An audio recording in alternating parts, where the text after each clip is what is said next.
বন্ধুরা নমস্কার। বিষয় জ্ঞানী ব্যক্তি কেমন।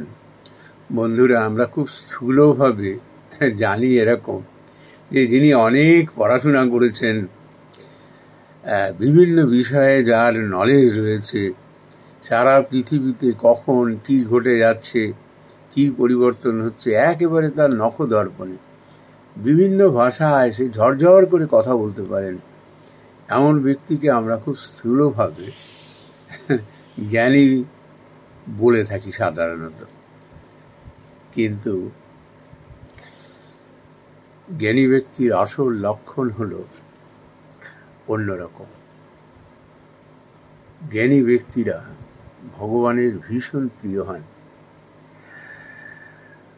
আর ভগবানের একবার যিনি প্রিয় হতে পারেন, তার সংস্পর্শে না যে কোনো মানুষ মনুষ্যত্ব লাভ করে। তাহলে জ্ঞানী ব্যক্তি তাহলে লক্ষণ কি, কাকে জ্ঞানী বলবো? শাস্ত্রে তো বটেই, প্রকৃত যারা সত্যকে উপলব্ধি করেছেন এমন জ্ঞানী ব্যক্তিরা বলেন, যে ব্যক্তি নিষ্কাম তিনি জ্ঞানী। নিষ্কাম, শ্রীমদ্ ভগবদ গীতা একটা কথা খুব খুব প্রচলিত, কর্মণ্যেবাধিকারস্তে মা ফলেষু কদাচন। এমন ব্যক্তির না কখনো কোনো কর্তৃত্বাভিমান থাকে না। তিনি ঈশ্বর অর্পণ বুদ্ধিতে সমস্ত কাজ করেন। তিনি যাই করেন তিনি স্থির করে ফেলেন এটি ভগবানের কাজ। কৃপা করে তিনি আমাকে এই সুযোগটি দিয়েছেন কাজের জন্য কাজ করা। কোনো চাওয়া পাওয়ার সম্পর্ক নেই এখানে। নিষ্কাম, ডান হাত দিয়ে কারোর সেবা করব, উপকার করব, কাউকে দান করব, বাঁ হাত জানবে না। লোকচক্ষুর অন্তরালে মানুষের জন্য করা সেবা, প্রচারকে, স্তুতিকে, প্রশংসাকে সে একেবারেই ধূলিবৎ পরিত্যাগ করে। বন্ধুরা, আজ বম্বে থেকে একটি ছেলে আমাকে ফোন করেছিল। আমি এই জন্য ওর কথা বলছি আর কি। ও বম্বে রামকৃষ্ণ মিশনের সঙ্গে জড়িয়ে আছেন অ্যাজ এ ভলেন্টিয়ার। কোনো একটি কর্পোরেট সংস্থাতে সে অ্যাডমিনিস্ট্রেটিভ অফিসার হিসেবে কাজ করে। কোনো সাংসারিক কারণে তার জীবনের মোড় ঘুরে গিয়েছিল। তিনি সেবাকে জীবনের মূল মন্ত্র হিসেবে গ্রহণ করে নিয়েছিলেন, এবং সেই জন্য তিনি রামকৃষ্ণ মিশনে তিনি নিজেকে আত্মনিয়োগ করেন। বেশি বয়স না ছেলে, 30 বছর বয়স।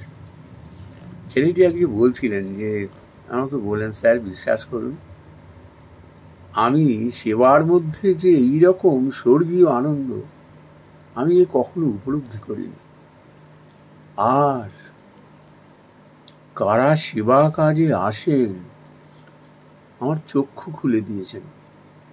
আইএএস, আইপিএস, সমস্ত সমাজের গণ্যমান্য ব্যক্তি,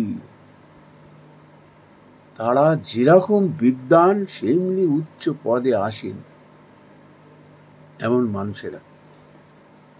আমি ওর কথার সত্যতা উপলব্ধি করেছি। তার কারণ হলো আমার নিজের জীবনে এরকম মানুষ তো আমি দেখেছি। আইএএস অফিসার, শ্রীনগর রামকৃষ্ণ মিশনে, আমি নামগুলো উল্লেখই করছি। আমাকে মহারাজ গল্প করেছিলেন। সেই ভোরবেলা রাতের অন্ধকারে তিনি ওই গাড়িটিকে প্রায় 500 গজ দূরে রেখে তিনি মিশনে আসতেন, ডাঙ্গিটা পরে নিতেন, আর ঝাড়ু বালতি নিয়ে, পরিষ্কারের অন্যান্য সামগ্রী নিয়ে সমস্ত বাথরুম পরিষ্কার করতেন, করে আবার ওই রাতের অন্ধকারেই চলে যেতেন যাতে কেউ তাকে দেখতে না পায়। বন্ধুরা, এরাই প্রকৃত জ্ঞানী। এখন সংস্কার বশত কেউ সংসারে এসেই এই লক্ষণগুলোর অধিকারী হয়ে পড়ে, আবার কেউ মানুষকে দেখতে দেখতে, যেমন এই ছেলেটির কথা বললাম, ও চক্ষু খুলে গেছে, আস্তে আস্তে বুঝতে পারছে জ্ঞানীর লক্ষণ কি। জ্ঞানী না হতে পারলে জীবনই বৃথা। আর এই জ্ঞানী কারা? একজন নিরক্ষর মানুষও জ্ঞানী হতে পারেন, যার ইন্দ্রিয়ের প্রতি সংযম আছে, যে নিষ্কামভাবে সেবার মধ্যেই আনন্দ লাভ করেন, যিনি সত্যকে উপলব্ধি করেছেন। শ্রীরামকৃষ্ণ পরমহংসদেব নিরক্ষর হিসেবে, স্বয়ং ভগবান নিরক্ষর হিসেবে এই মর্তে এসেছিলেন আমাদের এই শিক্ষাটি দিতে, যে খবরদার এটি মাথায় রেখো না, অনেক পুঁথি পড়লে আর একদম বড় বড় চাকরি করলে অমনি তুমি জ্ঞানী হয়ে গেলে, নৈব নৈব চা, এই ভ্রমে থেকো না। তিনি নিজের জীবন দিয়ে ভগবান এসে এইভাবে দেখিয়ে দিলেন যে দেখো আমি নিরক্ষর। সমস্ত পুঁথি, বৃন্দাজি বলেছিলেন না, ওরে বাবা তার কথা বলনি, সমস্ত পুঁথি তার জীবের ডগায় রয়েছে। কত মানুষকে আমরা সমাজে দেখি লিখতে পড়তে জানেন না, প্রকৃত জ্ঞানী, ঈশ্বরের আসল ভক্ত। ঈশ্বর তাকে কোলে তুলে রেখে দিয়েছেন।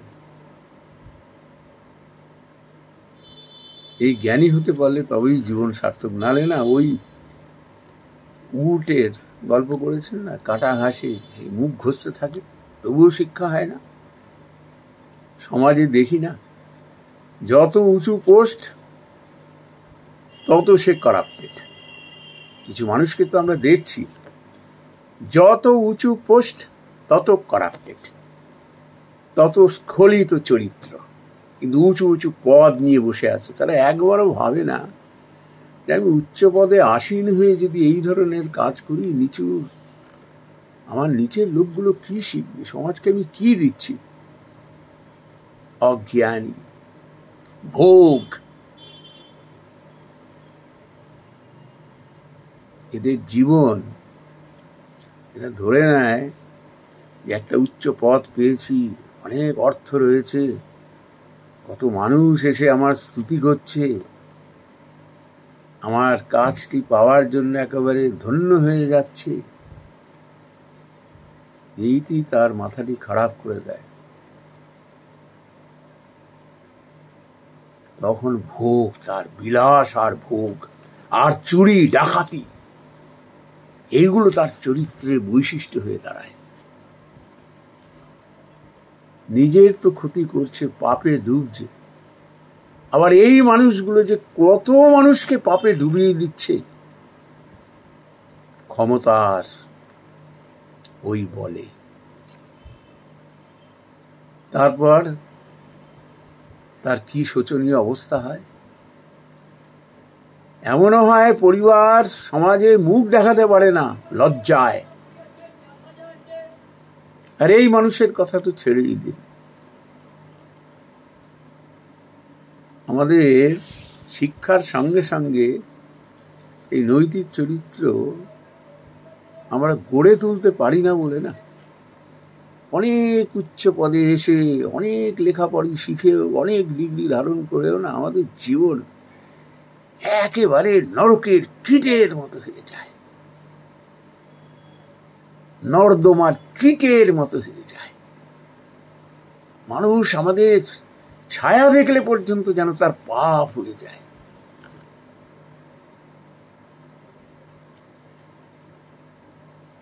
প্রকৃত জ্ঞানী হওয়া,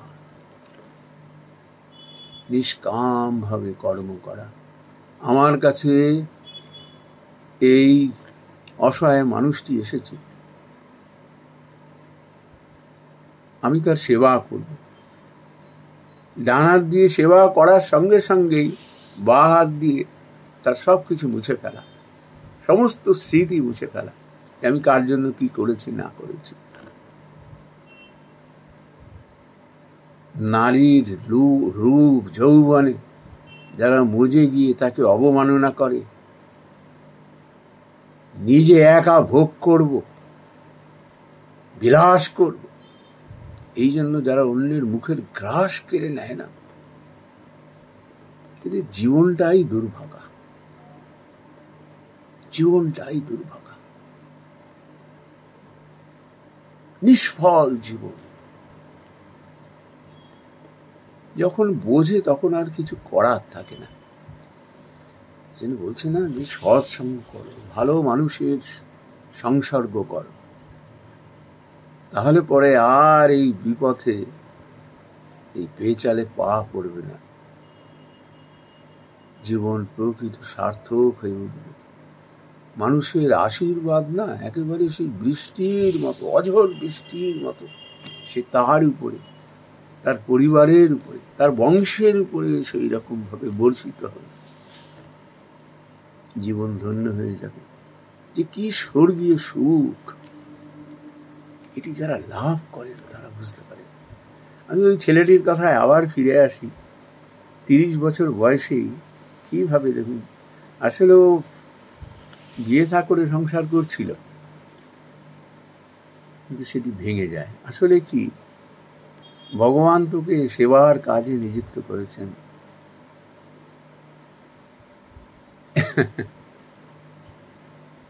অন্য কোথায় সে যাবে, তার জীবন তো অনেক উচ্চ মার্গে রয়েছে।